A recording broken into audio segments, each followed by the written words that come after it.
నా పేరు మోడేపల్లి కృష్ణమాచారి, జాతీయ బీసీ సంక్షేమ సంఘం రాష్ట్ర ప్రధాన కార్యదర్శిగా ఉన్నారు.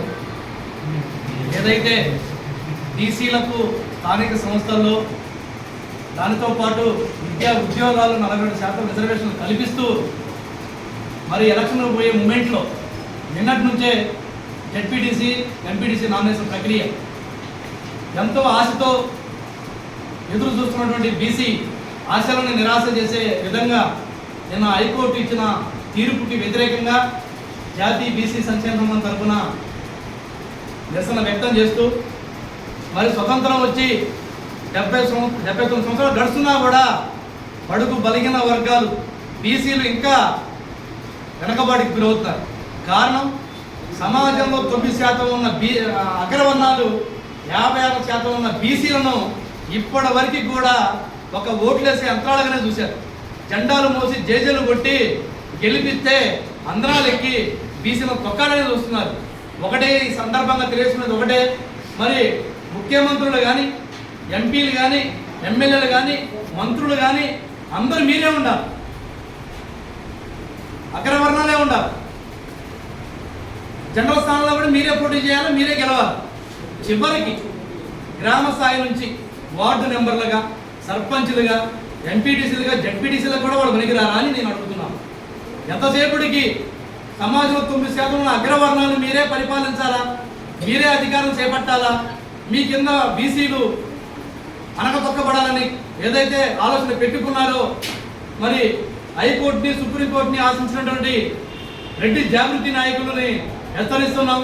సుప్రీంకోర్టులోకి పోతే ఆ సుప్రీంకోర్టు హైకోర్టు తెలుసుకున్నామని చెప్పేసి తెలియజేసింది. నిన్న మొన్న హైకోర్టు తీర్పు ఎలా వస్తుందని రాష్ట్ర వ్యాప్తంగా, ఒక తెలంగాణ రాష్ట్రమే కాదు దేశవ్యాప్తంగా అన్ని రాష్ట్రాలు కూడా తెలంగాణ రాష్ట్రంలో బీసీలకు సంబంధించి ఎటువంటి తీర్పు ఇస్తుందని ఎదురు చూసిన సందర్భాలు నిన్నటి నుంచే. మరి ఇప్పుడు కాంగ్రెస్ పార్టీ అధికారంలో ఉంది, రాష్ట్రంలో షెడ్యూల్ విడుదల చేసింది, నామినేషన్ ప్రక్రియ నిన్నటి నుంచి స్టార్ట్ చేసుకోమని చెప్పారు. దానికి బీసీ ఆశావాహులు ఎంతో ఆశతో ఆసక్తితో ఇంకేముంది మనకి పండగ వాతావరణం వచ్చింది, మన బతుకులు మారుతున్నాయని ఎదురు చూసే సందర్భంలో మరి వాళ్ళ ఆశను నిరాశ చేసే విధంగా హైకోర్టు 9 షెడ్యూల్ని బ్రేక్ చేయడం అనేది చాలా బాధాకరం. ఈ ఉద్యమం ఇంతవరకు ఆగదు. రేపటి నుంచి కూడా రాష్ట్ర వ్యాప్తంగా అన్ని జిల్లాల నుంచి ఉద్యమ కార్యాచరణ చేపడతామని తెలియజేసుకుంటున్నాం. అసలు సీలింగ్ అనేది రాజ్యాంగంలో లేదు. ఏడంది సీలింగ్ అనేది? బాబా అంబేద్కర్ సాహిబ్ గారు సీలింగ్ అనేది లేదు, మేమెంతో మాకెంత అనేది ఆయన రాసి పెట్టినప్పుడు ఈ సీలింగ్ అనేది ఎవడు పెట్టిండు? అసలు సీలింగ్ లేనే లేదు. ఈ 50% సీలింగ్ దాటకూడదని ఎవరైతే పెట్టారో దాన్ని పూర్తిగా వ్యతిరేకిస్తున్నాం. ఎస్సీ ఎస్టీలకు ఏదైతే రిజర్వేషన్ ఇచ్చారో సమాజంలో 56% ఉన్న బీసీలకి సీలింగ్ పెట్టే హక్కు ఎవడుకుంది? రాజ్యాంగ నిర్మాత అంబేద్కర్ సాహిబ్ గారే మేమెంతో మాకంత అనే సిద్ధాంతాన్ని తీసుకొచ్చాడు.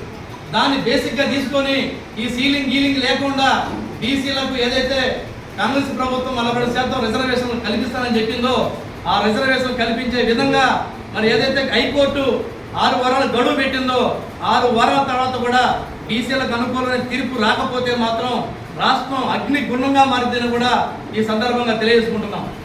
లేని పక్షంలో రాష్ట్ర వ్యాప్తంగా మా జాతీయ అధ్యక్షులు ఆర్ కృష్ణ గారి ఆదేశాల మేరకు కూడా చాలా ఉద్యమాలు, నిరసన కార్యక్రమాలు అవసరమైతే ప్రాణ త్యాగానికైనా వెనకాడ భూమని కూడా ఈ సందర్భంగా తెలియజేసుకుంటున్నా. తెలంగాణ ఉద్యమం కోసం మరి బలిదానాలు చేసుకున్న వ్యక్తులలో సుమారు 1300 మంది బలిదానం చేసుకుంటే అందులో 900 పైసలకు బీసీ బిడ్డలు ఉన్నారు. అంటే బీసీలు బలిదానాలు చేసుకోవడానికి ఉపయోగపడతారు, ఓట్లేసి జేజీలు కుట్టి జెండాలు మోసి వాళ్ళకనే ఉపయోగపడతారు, కానీ బీసీలకు అధికారం వద్దా అని ఈ సందర్భంగా తెలియజేసుకుంటున్నాం. ఈ తీర్పు అనేది 6 వారాల తర్వాత కూడా బీసీలకు అనుకూలంగా రాకపోతే ఉద్యమం అనేది చాలా ఉవ్వెత్తుగా ఉంటుందని ఈ సందర్భంగా తెలియజేసుకుంటూ చాలా తీసుకుంటాం.